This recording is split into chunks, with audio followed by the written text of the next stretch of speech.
Joël Dicker, c'est un auteur suisse, c'est auteur de plusieurs romans, parmi lesquels La vérité sur l'affaire Harry Kéber, qui a eu le début international en 2012. Il y avait après le clan de Baltimore, la disparition de Stéphanie Meyer et maintenant le mystère de la chambre 622. Bonjour Joël, je suis très contente de te recevoir maintenant pour un interview. Il y a 9 ans, à peu près au même moment, tu étais à Bucarest. Oui, oui, oui, merci. Je suis très heureux de te retrouver, très heureux d'être là, très heureux d'être un tout petit peu en Roumanie, même si je suis à Genève, en Suisse, où j'habite, et que je ne suis que virtuellement avec vous. Je suis content qu'on puisse quand même faire ça parce que je trouve que ça envoie un signal qui est fort, qui est de dire, même quand on ne peut pas se retrouver, même quand on est coincé chacun chez soi, même dans une pandémie qui nous enferme et qui nous empêche de tout, la littérature est ce qui nous rassemble. La littérature est ce qui nous permet de nous retrouver. Et pour la littérature, par la force des livres, on a cette possibilité. Et je crois que c'est un signal très important sur ce que la littérature peut faire, sur ce que les livres peuvent faire. Et je crois que c'est quelque chose qu'il est très important de nous répéter. Hein, on vit dans un monde, et moi avec, hein, où on a beaucoup de distractions. On a les téléphones portables, on a Netflix, on a Internet. On a beaucoup d'autres choses à faire que de lire. Et on oublie parfois le but, la fonction essentielle de cette lecture, de la lecture, de la littérature, et qui est vraiment quelque chose qui est constitutionnel de notre liberté et de notre liberté psychique, de notre liberté physique. Je crois que la littérature, lire, l'ouverture que les livres nous offrent, c'est le fondement des démocraties dans lesquelles on vit et qu'il y a donc une urgence à rappeler à ceux qui n'aiment pas lire ou qui ne veulent pas lire à quel point, en fait, tout le monde aime lire, mais tout le monde ne le sait pas encore. Et que c'est vraiment un exercice de l'esprit qui est indispensable. Tu as parfaitement raison. D'ailleurs, les livres et la littérature en général ont réussi à relier, à connecter les gens d'une façon particulière, plus qu'on le croyait. Donc, le vrai sens de la littérature était redécouvert et redit, encore une fois, d'une manière plus profonde pendant cette période d'un an. Déjà, c'est plus d'un an. Alors, la vérité sur l'affaire Harry Kéber a été primée en 2012 avec prix de l'Académie française et avec le prix Goncourt des lycéennes. Il y a des gens qui attendent une vie pour connaître, pour être célèbre. Toi, tu as eu la chance de connaître la notoriété quand tu étais très, très, très jeune. Qu'est-ce que ça a signifié pour toi? Comment est-ce que ça a changé l'individu que tu es? Et surtout, qu'est-ce que la notoriété a signifié pour l'écrivain que tu voulais devenir? C'est une très bonne question qui est très importante parce que la notoriété et le succès, je dirais le succès. Je fais la différence entre la notoriété et le succès de mon livre parce que la notoriété, c'est le fait que moi, Joël, je sois connu ou reconnu en tant que personne, alors que le succès, c'est le succès du livre. C'est le livre, c'est à propos du livre. Et c'est ça surtout dont je voudrais parler. Le succès du livre, il a été très important pour moi dans ma vie parce qu'il m'a vraiment permis d'affirmer mon identité d'écrivain. Je me sentais écrivain, j'écrivais depuis des années. J'ai eu beaucoup de romans que j'ai écrits qui ont été refusés par tous les éditeurs. Donc la vérité sur l'affaire Harry Kéber est mon premier succès, mais c'était mon sixième roman. Et tous mes romans avant étaient restés pas lus, pas édités. Et ce succès du livre, il a été très important pour moi parce qu'il m'a permis de rencontrer des lecteurs et il m'a permis de donner beaucoup de sens à tout ce travail d'écriture que j'avais fait. Il m'a confirmé que cette conviction que j'avais et que ce travail que j'ai fait, et que cette envie de creuser et de rester dans le sillon de la littérature était le bon. Parce que vous savez, quand vous êtes écrivain et que vous êtes un jeune écrivain, les gens vous disent, mais c'est pas un métier. Et donc, ça a été pour moi comme une renaissance, parce que ça m'a permis d'affirmer cette identité avec laquelle j'avais beaucoup de peine à vivre, parce que je me sentais écrivain, mais j'avais de la peine à l'affirmer.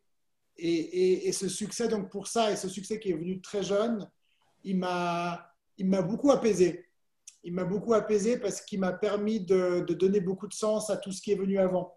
Et je l'ai d'ailleurs tout de suite pris comme ce qu'il était, c'est-à-dire quelque chose de soudain qui peut-être ne durerait pas et dont il fallait profiter avec beaucoup de bonheur, c'est-à-dire prendre la mesure de ce que c'est maintenant sans se poser trop de questions pour la suite.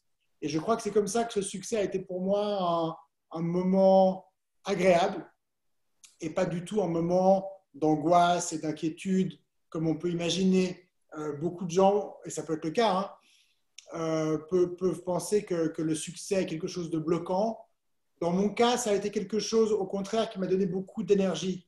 Et je crois que notamment dans ce que je racontais avant, de dire que j'ai La vérité sur l'affaire Harry Kéber est mon premier succès, mais mon 6e livre, c'est un élément qui est important parce que une fois que le succès est retombé un peu et que je me suis remis à écrire, je me suis dit, bon, bah, il suffit que je continue à faire ce que j'ai toujours fait. J'ai écrit des livres, certains n'ont pas marché, celui-là oui, mais si tu veux, j'étais dans quelque chose que je connaissais. Je connaissais le mouvement de l'écriture. Je connaissais les sentiments qui peuvent arriver quand on a fini un livre, quand on va en recommencer un, tous les doutes qui peuvent être là. Et je savais que ces doutes, que les sentiments que je pouvais avoir, que les difficultés n'étaient pas des difficultés liées au succès du livre qui m'empêchaient de me mettre à écrire, mais étaient des difficultés habituelles pour un écrivain que le succès qui ait eu un succès ou pas. Et donc, ça m'a beaucoup aidé. Je crois que si Harry Kéber avait été mon premier roman et que j'avais eu un succès immédiat, alors ça aurait pu être un succès très dangereux parce que je me serais dit, mais qu'est-ce que j'ai fait? Comment j'ai fait ça? J'ai aucune idée. J'ai écrit, ça a eu un succès. Alors que d'avoir eu des échecs avant, ça m'a vraiment permis de me rendre compte que le succès n'est pas forcément la récompense du travail, mais il est aussi l'opportunité, la chance.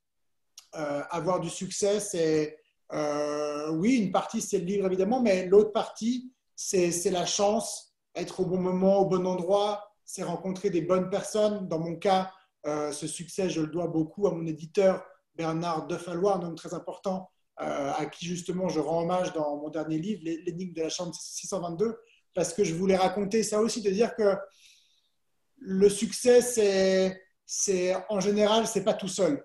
Le succès, c'est une rencontre, c'est des gens avec vous, c'est une équipe, c'est quelque chose qui se passe, c'est une alchimie. Hein, une alchimie, ça veut dire qu'il y a plusieurs éléments ensemble qui font quelque chose. Mais je crois que le succès tout seul, ça n'existe pas. Et quand on est conscient de tout ça, ça permet de le vivre bien et d'en faire quelque chose de positif. C'est pour cela que d'ailleurs j'ai préféré commencer par te demander à propos de la notoriété, pas à propos du succès, parce que c'est ce qui me fascine effectivement en te suivant à partir du moment où j'ai lu ton premier manuscrit, c'était le manuscrit de La vérité sur l'affaire Harry Kéber. J'étais fascinée effectivement par cette trajectoire culturelle que tu as suivie, où un roman a enchaîné un autre, et le fait que, en fait, il y a une différence, il y a une croissance, il y a une vie à l'intérieur de ton travail comme écrivain. Et à propos du succès, du point de vue, disons, des chiffres, l'énigme de la chambre 622, c'était le livre qui était paru en France l'année passée, juste au moment du confinement, donc au moment où il n'y avait pas de librairies ouvertes. Et pour nos lecteurs, il faut le savoir que c'est le roman qui a été la meilleure vente en France de 2020. Je voulais te prier de nous parler un petit peu de ce roman où il y a mélangé de l'amour, de l'adultère, un meurtre, donc un crime qui nous fait attendre avec le souffle coupé pendant 600 pages pour retrouver qui est le coupable. Il y a aussi de la haute finance suisse tout autour de Genève et tout autour d'un hôtel de luxe près de Genève. Le Figaro disait que le roman, c'est 50% thriller, 50% mélodrame et 100% policier. Moi, je crois qu'il y a en grande partie bien autre chose. C'est une confession. Et ça m'a touché beaucoup. Et je voulais que tu nous parles un petit peu de ce que le roman a signifié pour toi et qu'est-ce qu'il a eu de neuf par rapport aux autres romans, parce qu'il y a là un petit peu de toi et un petit peu de la relation fondamentale qui a été la clé de ce succès dont tu nous parlais. Oui, alors c'est un roman qui est particulier parce que d'abord pour le décor du livre, qui est la partie la plus simple, je crois, c'est un roman qui se passe à Genève, en Suisse, où j'habite. Et c'était important pour moi parce que mes précédents romans se passent aux États-Unis, qui est un pays que je connais très bien, donc j'étais très à l'aise de raconter une histoire qui s'y passe.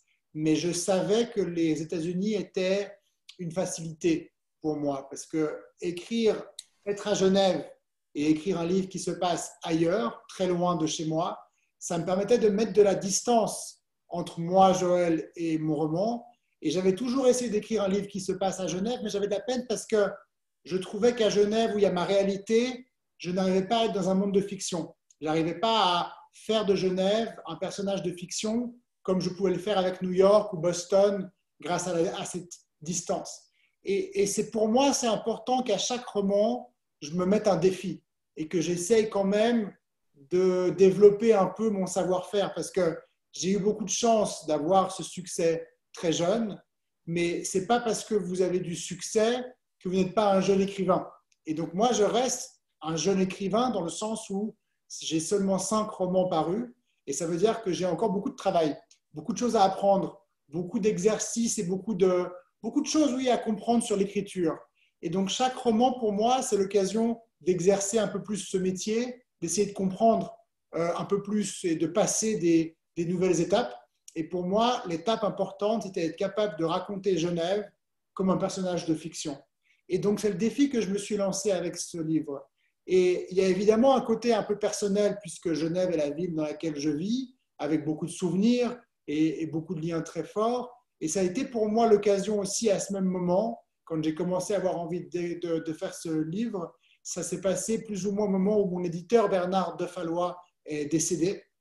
C'était un vieux monsieur, il avait 92 ans.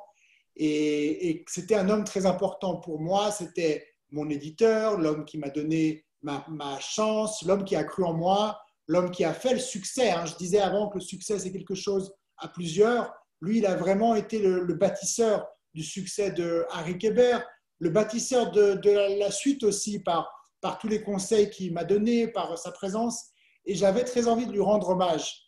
Et j'avais envie de lui rendre hommage en le présentant à mes lecteurs, en faisant de lui un personnage de roman pour qu'il fasse partie d'un tout et que mes lecteurs de romans puissent le rencontrer. Je m'étais dit, est-ce que je ferais un petit livre, quelques pages autour de lui, une petite biographie de 10, 15, 50 pages sur Bernard pour le raconter.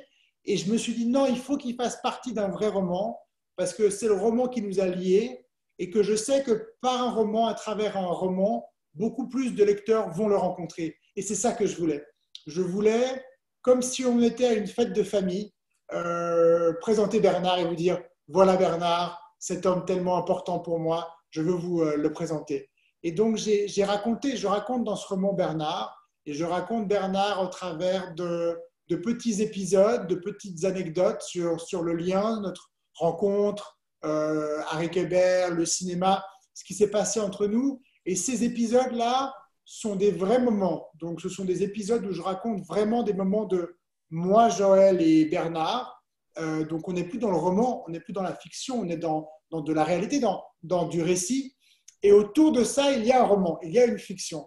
Et donc, comme il y a Genève, qui est la ville dans laquelle je vis, et qu'il y a ces moments de récit réel entre Joël, moi qui vous parle maintenant, et Bernard, j'ai décidé que le roman qui se passe à Genève devrait avoir un protagoniste qui me ressemble sans être moi, pour qu'il y ait une cohérence. Et donc, c'est en entremêlant tout ça que j'ai commencé à imaginer ce roman un peu à deux voix, dans lequel, autour de l'histoire d'un écrivain qui raconte son éditeur et son lien avec un éditeur, cet écrivain part en vacances quelques jours dans un hôtel de montagne en Suisse et va se rendre compte que la chambre à côté de la sienne a été, il y a des années, le théâtre d'un meurtre qui n'a pas été résolu et l'écrivain va mener son enquête. Et ça, c'est la partie enquête, thriller, polar du livre, qui est un peu policier, évidemment, puisque c'est un roman avec une enquête, avec un meurtre. On va découvrir qui est le meurtrier, ce qui s'est passé. Donc, il y a une enquête. Oui, c'est un policier pour ça. Mais en même temps, je dirais que ce n'est pas vraiment un policier parce que l'enquête, elle est, si vous voulez, un prétexte pour rencontrer des personnages, pour rencontrer des relations entre des êtres humains et elle permet de cimenter un peu ça ensemble. Euh, je, je crois que tous mes romans, même si tous mes romans sont un peu des policiers parce qu'il y a une enquête dedans, je crois que mes romans ne sont pas vraiment des romans policiers parce qu'ils pourraient tous exister quand même, même sans le meurtre et sans l'enquête, parce que ce sont des romans qui sont avant tout, je crois, des récits de vie. Il y a, idéatiquement parlant, je pense que c'est un roman sur les identités, sur qu'est-ce que c'est une identité, parce qu'il y a là-dedans un jeu très riche, un jeu de miroir et un jeu d'identité, et parce que, euh, une partie du roman, disons la confession et la déclaration de l'amour vers l'éditeur, est un clou pratiquement, même dans l'intrigue policière. Mais parlons un petit peu de Bernard de Fallois, qui était ton éditeur. Pourquoi? Parce que peut-être parce que moi aussi, je l'ai personnellement connu. Donc, c'est vraiment une partie du livre qui m'a profondément touchée. Et d'autre part, il y a une autre raison, pourquoi pas, il faut le reconnaître, l'éditeur est peut-être la partie la moins visible dans l'engrenage d'un livre. Or, Bernard Fallois est non seulement un personnage de roman avec l'énigme de la chambre 622, mais il était, disons, il était romanesque avant d'être dans le roman. Et lorsque j'ai entendu parler de Bernard de Fallois, qui était d'ailleurs un éditeur historique en France, il avait édité plein de grands auteurs, y compris Marcel Proust. Donc, lorsque j'ai entendu parler de Bernard de Fallois, il avait 86 ans, il me semble, et toi, tu avais à peu près 28 ans, donc c'était une sorte de symétrie assez intéressante parce que, comme tu le dis dans le livre, Bernard de Fallois était ton ami, ton éditeur, Oui, ton maître. oui, oui, oui, c'est vrai. C'est très important ce que tu dis parce que c'est vrai que Bernard était un homme très particulier qui avait vraiment connu toute l'édition française, qui avait été un acteur très important du monde de l'édition en France, qui avait régné sur l'édition pendant 40 ans. Il est mort à 92 ans en pleine édition. Hein. Il allait au bureau tous les jours, il était en pleine forme. Donc c'était un homme assez incroyable qui connaissait absolument tout le monde, qui avait eu des histoires sur absolument tout le monde. Et à chaque fois, et il le disait sans se mettre en avant lui, mais quand on racontait quelque chose, quand je parlais de quelque chose, euh, un jour je parle de Salvatore Dali, il me dit ah mais je l'ai bien connu, il me raconte une histoire sur lui. Un jour Leonardo DiCaprio, quand il a son Oscar pour Le Revenant, il me raconte qu'il l'a rencontré une fois, etc. à Paris. Enfin, il avait toujours une histoire et on se rend compte qu'il avait une histoire de vie absolument incroyable. C'était un personnage absolument incroyable. C'était parmi ces gens qui, quand ils parlent, on aimerait qu'ils parlent pour toujours, on aimerait que tout le monde se taise, on aimerait les écouter. Et je me souviens que quand j'allais à des interviews et qu'il m'accompagnait, à la radio, par exemple, j'étais en train de parler et j'avais comme ça la cabine et je le voyais derrière, de l'autre côté. J'avais envie de dire aux journalistes, arrêtons tout, il faut que Bernard parle. Moi, je ne dois pas être là, je dois être derrière, il faut que Bernard soit là et qu'il vous raconte et qu'il vous parle, lui, parce que c'est tellement plus intéressant que ce que j'ai à vous dire. C'était un homme incroyable. Et puis, comme tous les hommes incroyables, il avait une modestie, donc il ne se mettait pas en avant. Il ne se la racontait pas, comme on dit. Il n'était pas toujours en train de parler de lui. Il avait, quand il parlait, souvent, il vous interrogeait. Il était un vrai curieux, une vraie curiosité qui est la marque d'un intérêt profond pour les autres, pour les êtres humains. C'était un humaniste, c'était un très grand homme. Dans la vérité sur l'affaire Harry Kéber, il y a une relation romanesque très forte. Harry Kéber parle de l'écriture à Marcos Goldman. Donc, et ça aussi, c'est une partie très, très, très attractive parce que en tant que lecteur, tu entres un petit peu dans qu'est-ce que ça veut dire l'écriture. De la même manière, dans l'énigme de la chambre 622, l'éditeur évoqué, Bernard de Valois, dit des choses à l'écrivain qui écrit le livre, à l'écrivain qui est à l'intérieur du livre, à l'écrivain généralement. Quel est le conseil le plus cher que tu as gardé de Bernard de Valois en tant qu'écrivain? Qu'est-ce qui t'a aidé le plus de ce qu'il t'a dit? Il y en a beaucoup. Il y en a beaucoup. Le meilleur conseil qu'il m'ait donné, c'est quand il m'a dit « poser des questions ».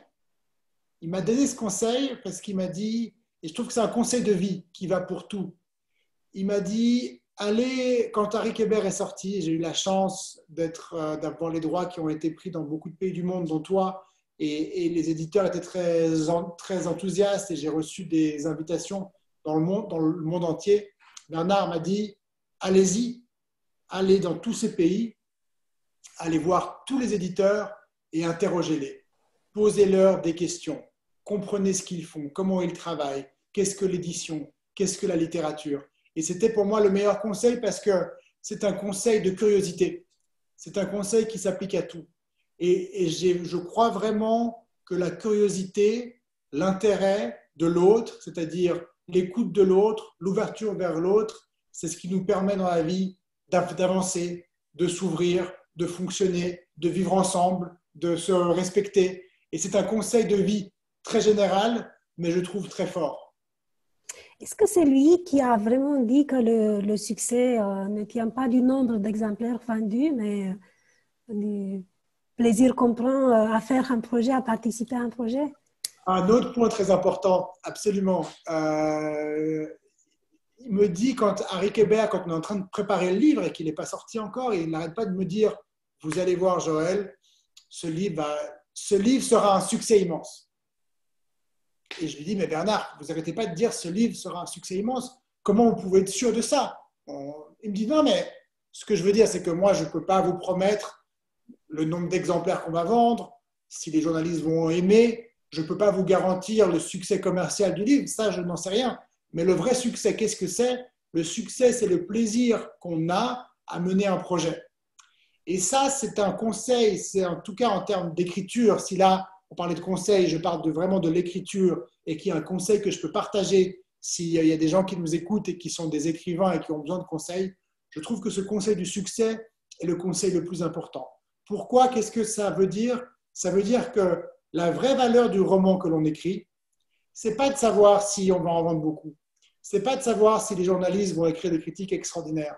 Évidemment qu'on a envie que des gens lisent. Évidemment qu'on a envie d'avoir des bons articles. Mais le vrai succès, c'est le plaisir que l'écrivain va avoir sur ce projet. Pourquoi? Parce que ce plaisir-là, il est à vous. Il existe vraiment. Et c'est ce que moi, je me dis à chaque fois quand je me remets à écrire un livre et que c'est une aventure qui dure en général pour moi 2 ou 3 ans, j'écris et je me dis toujours et je me répète qu'il faut que ces 2 ans valent la peine. Il faut que ces 2 ans soient des années de plaisir et que quand je regarde le livre que j'ai écrit après coup, si le livre a eu un succès commercial, tant mieux, mais que je puisse me dire surtout qu'est-ce que je me suis marré, quel plaisir j'ai eu à écrire ce livre, qu'est-ce que c'était bien pour moi. Ça ne veut pas dire que le livre sera forcément bon, ça je n'en sais rien, je fais du mieux que je peux, mais ça veut dire que c'était bien pour moi et je trouve qu'on vit dans un monde où on est très occupé à faire plaisir aux autres, c'est-à-dire qu'on est beaucoup sur les réseaux sociaux, sur Instagram, à mettre des photos de nous et à attendre que les autres valident ce qu'on fait. Mais la validation de notre propre vie, la validation de ce qu'on fait, elle ne peut pas passer par les autres. Elle doit d'abord passer par nous-mêmes. S'accepter, accepter qui on est, s'aimer soi et avoir du plaisir dans ce qu'on fait pour nous, sans être toujours en train de se demander qu'est-ce que les autres vont penser de moi. Comment est-ce qu'on écrit un bon roman? Je sais que la question est tellement générale, mais je vais te dire pourquoi. J'ai une sorte d'obsession, je dirais. Dès que j'ai lu ton premier roman, enfin, à partir du premier roman que j'ai lu, je me suis dit, écoute, il y a une mathématique tellement fine et compliquée là-dedans. Cet écrivain, certainement, il écrit un plan très complexe, il calcule tout parce que vraiment, tes romans sont pleins de rebondissements. C'est comme des romans à tiroir, donc, ou des poupées rousses. À chaque fois, il y a d'autres choses qui se révèlent juste au moment où quand tu croyais que tout est clair pour toi comme écrivain. Enfin, c'est des page turners qui semblent très, très bien calculés. Ma question concrète, c'est quel est le rapport entre la partie planifiée et la partie de spontanéité dans ton travail effectif d'écriture? Il n'y a pas de plan. Je n'ai jamais de plan. Ça, Euh, c'est j'ai- ça, c'est étonnant. C'est incroyable. Je te crois pas.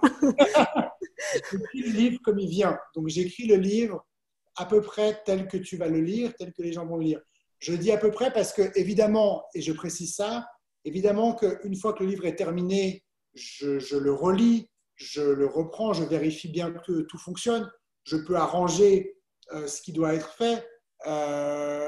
Et évidemment que pendant l'écriture du livre, tout d'un coup, si au milieu du roman, après 300 pages, je me rends compte qu'à ce moment-là, il faut qu'il y ait un personnage, un nouveau personnage qui n'existait pas, mais qui doit exister avant pour être là à ce moment-là, alors je reviens en arrière et je le rajoute. Donc il y a des petits va-et-vient, mais le vrai plaisir pour moi, c'est le sans filet. Le vrai plaisir pour moi, c'est de me lever le matin en me disant qu'est-ce qui va se passer aujourd'hui, et c'est de ne pas savoir, parce que c'est un plaisir de lecteur en fait. Moi j'aime lire des romans parce que je me dis mais qu'est-ce qui va se passer?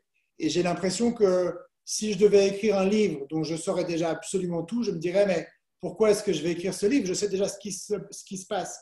Et je trouve que l'exercice de sans filet est un exercice très excitant, très stimulant, avec de l'adrénaline, avec du plaisir, qui est, oui, qui est quelque chose sans filet. Et moi, ça me plaît. Alors, c'est un risque qui est limité parce que au pire, ça ne marche pas. Au pire, si l'histoire ne tient pas, ben, elle ne tient pas. Mais le fait d'être justement comme ça, libre, c'est quelque chose qui me plaît et qui est très important pour moi. C'est merveilleux, l'écrivain qui joue et qui prend du plaisir à écrire son texte. Mais quelle est la relation avec tes livres une fois qu'elles sont écrites, une fois que tu t'en détaches? Est-ce qu'il y a une que tu aimes plus que l'autre ou... En général, et tant que c'est comme ça, je pense que c'est bien. Jusqu'à maintenant, je préfère toujours le dernier parce que j'ai l'impression que je commence à mieux maîtriser ce que je fais. L'écriture, c'est compliqué parce qu'il n'y a pas vraiment d'université pour devenir un écrivain, il n'y a pas vraiment de cours. Il y a parfois des ateliers, il y a parfois, les Américains ont un petit peu ce qu'on appelle du creative writing, mais il n'y a pas vraiment quelque chose de reconnu qui dit pour être écrivain, voilà ce qu'il faut faire. Alors que si vous voulez être pianiste, vous pouvez suivre une haute école de musique, on va vous apprendre à être pianiste, on va vous apprendre à jouer du piano. Ça ne veut pas dire que vous serez un grand pianiste, mais on vous apprend comment jouer du piano. Si vous voulez être peintre, vous pouvez faire les beaux-arts, une académie des beaux-arts, on va vous apprendre les techniques. Ça ne veut pas dire que vous serez forcément un grand peintre, mais on va vous donner les techniques. Et si vous voulez écrire, on vous dit débrouillez-vous. Il n'y a pas vraiment de technique. Alors qu'il y a une technique, mais une technique qui se découvre au fur et à mesure. Donc j'ai l'impression que plus je travaille, plus je commence à comprendre ma technique et plus j'ai du plaisir parce que plus j'ai une palette qui me permet d'aller plus loin. Mais après, c'est la particularité, c'est que chaque écrivain a sa façon de faire. Il n'y a pas une façon, il y a la façon de chacun et c'est la beauté, je trouve, de l'écriture. Donc, écrire et se faire plaisir premièrement à soi-même, ça semble être des techniques pour le... Moi, c'est très important. Après, l'écriture, ça peut être aussi pour certains, et c'est important aussi, hein, il y a des gens pour qui l'écriture peut être quelque chose de cathartique, c'est-à-dire quelque chose qui leur permet de se libérer d'une expérience très difficile, de quelque chose de très douloureux, de quelque chose en eux qu'ils doivent exprimer, et l'écriture peut être un moyen de l'exprimer. Je fais une parenthèse avec ça parce que moi, tout ce dont je vous parle ici, c'est vraiment de l'écriture de roman, c'est-à-dire de la fiction. Je ne parle pas du tout de l'écriture de récits ou de choses comme ça, de vraies histoires personnelles. Moi, ce que je fais, c'est et ce que je partage et ce que j'ai dit, ce que je partage avec des lecteurs, c'est vraiment de la fiction, donc c'est-à-dire quelque chose que j'invente complètement. Ça m'arrive aussi parfois de noter un petit journal, des pensées, des choses personnelles, mais ça c'est pour moi. Ça n'a pas vocation à être partagé. Tes romans sont pleins de personnages, il y a une vie foisonnante, extrêmement riche et complexe. Je voulais te demander comment est-ce que tu vis le confinement, surtout dans un milieu où tu vis, où les gens se parlent, sont ouverts, se font la bise normalement 3 fois à chaque fois qu'on se rencontre. Donc, est-ce que tu crois que le confinement, qui déjà dure depuis un an, peut-être que ça va se prolonger, ça change quelque chose dans la manière dont un écrivain et toi personnellement se rapportent au personnage et à l'action? Ça a changé quelque chose dans la manière de... Dans mon écriture, dans mon travail d'écrivain, non. C'est-à-dire que ce que je veux dire, c'est que, et là c'est de nouveau, c'est personnel, hein. Moi, j'écris des livres dans lesquels j'ai envie de me sentir bien moi. Et il me semble que dans mes romans, le lecteur considérera que même s'il y a un meurtre, même s'il se passe des choses, c'est un univers plutôt agréable. Et pourquoi? Parce que je trouve qu'en tout cas pour moi, que le roman, c'est une fenêtre de liberté, mais qui doit être aussi quelque chose, un moment où on a envie de se plonger, on a envie de retourner comme un bain chaud ou comme un endroit agréable où on est en sécurité. Et je crois que quoi qu'il se passe dans le livre, le lecteur doit se sentir en sécurité. Et donc moi, aujourd'hui, quand j'écris, là je travaille sur un projet, j'ai pas envie de parler du confinement, j'ai pas envie de parler du coronavirus, j'ai pas envie de parler dans un roman de gens qui se rencontrent et qui doivent se taper le coude ou le poing ou se saluer de loin ou avoir un masque. Parce que ça me plaît pas et parce que je le subis déjà dans ma réalité. Donc moi, j'ai envie de raconter des gens qui s'embrassent, des gens qui se retrouvent, des gens qui partagent des moments ensemble, des gens qui sont dans une liberté totale. Et parce que c'est important pour moi et que j'ai envie de le vivre comme ça. Et puis aussi peut-être parce que si on écrit un roman pendant la période du coronavirus, alors on verra dans 10 ans et peut-être que ça va être notre normalité pour toujours et qu'on verra bien. Mais aujourd'hui, le coronavirus, c'est une parenthèse. C'est quelque chose qui n'est pas censé durer trop longtemps. Et en principe, on pourra dire que de telle période à telle période, c'était la période de coronavirus. Et je crois que si on commence à être dans un roman dans lequel les gens ont des masques et se tapent la main, on se tape le poing, alors on est en train de dater le roman. On peut avoir envie de le faire, on peut avoir envie de raconter le coronavirus et faire un roman sur ça, évidemment, mais ce n'est pas mon cas. Moi, je n'ai pas envie de dater les choses, je n'ai pas envie d'ancrer les choses. Moi, ce que j'aime au maximum, même si dans mes romans, il y a des dates, évidemment, pour situer les choses, mais j'aime bien le côté atemporel, que la narration et l'histoire doivent pouvoir être atemporelles et pas liées à une époque particulière. Et donc, c'est pour ça, pour ces raisons-là, que dans mon roman et dans mon activité d'écrivain, je reste dans quelque chose de similaire à ce que j'ai toujours fait. Et d'ailleurs, j'ai la chance, là, je suis dans mon bureau en ce moment, les règles, comme je suis seul dans mon bureau, etc., je peux continuer à venir au bureau. Donc, je n'ai pas cet enfermement très difficile qui peut être le cas de beaucoup de personnes et qui engendre tellement de souffrance. Est-ce que tu écris maintenant un nouveau roman? J'écris Est-ce que tu es au bureau quand même? Oui, je suis au bureau, j'écris, mais comme je n'ai pas de plan, je ne sais pas ce que j'écris. Et c'est vrai que j'ai des idées, quelque chose avance, mais je ne sais pas encore ce que je fais.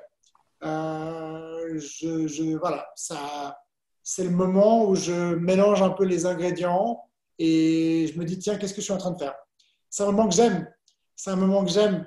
Je parlais avant de l'expérience que j'acquiers. Et c'est vrai qu'au début, de ne pas avoir de plan, de ne pas savoir, ça pouvait être très angoissant. De me dire, mais est-ce que je vais y arriver? Et aujourd'hui, je sais que je vais y arriver. C'est-à-dire, je sais que ça va se passer. Donc, j'aime ce moment de contemplation parce que c'est le moment où tout est possible. C'est le moment où c'est comme avant un dîner, où tu dois faire un dîner, tu as des amis qui viennent dîner chez toi et tu vas faire des courses au supermarché, tu te dis, qu'est-ce que je vais faire? Et tout est possible. Et tu es dans les rayons du supermarché, tu te dis, voilà, est-ce que je vais faire du poisson? Est-ce que je vais faire des légumes? Est-ce que je vais faire un dessert comme ça? Et tu peux le dîner est encore parfait puisqu'il n'a pas eu lieu. Alors, en attendant ce nouveau roman, je conseille à nos lecteurs de lire et de se permettre ce plaisir qui est La Chambre 622. C'est une lecture que tu ne peux pas arrêter. Donc, on oublie tout ce qui se passe autour, des bonnes et des mauvaises choses. Merci beaucoup d'avoir accepté l'invitation. Merci à toi. Et tu es invité revenir à Bucarest. Avec Et plaisir. Avec grand plaisir. Je salue tous mes lecteurs roumains. Merci beaucoup. Vous me manquez. Ça fait 9 ans maintenant que je ne suis pas venu. Il est temps que je vienne. Et dès que les voyages pourront avoir lieu, je me réjouis de vous retrouver ici, en Roumanie. En attendant, prenez bien soin de vous et restez en bonne santé. merci beaucoup. Merci. Bye bye.